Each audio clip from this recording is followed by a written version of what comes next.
বাপের লুঙ্গি নাই, বাপের লেগে লুঙ্গি আচ্ছা, তুমি এই রাস্তায় কি করছো? ভিক্ষা করি। তুমি আমার কাছে কিছু একটা চেয়েছিলে তোমার আব্বুর জন্য। তোমার আব্বুর কি অবস্থা বা তোমার আব্বুর কি হয়েছে? ও রাজমিস্ত্রি কাজ করতে যা পরে পাও হয়ে গেছে।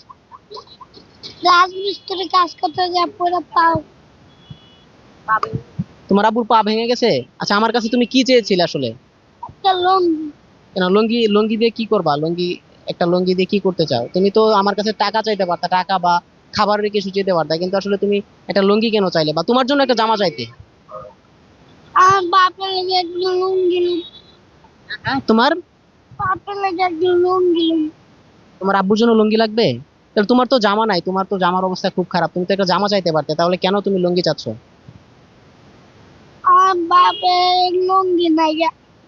তোমার বাবার লুঙ্গি নাই? তোমার বাবা এখন কোথায় আছে, কই? ওদিকে বুয়া ভিক্ষা করে। দর্শক, যেমনটি শুনছিলেন, একজন পথ শিশু, ছোট্ট শিশু আসলে, সে কান্নাজড়িত কণ্ঠে বলছে যে আসলে তার আব্বুর জন্য একটি লুঙ্গির ব্যবস্থা করে দিতে।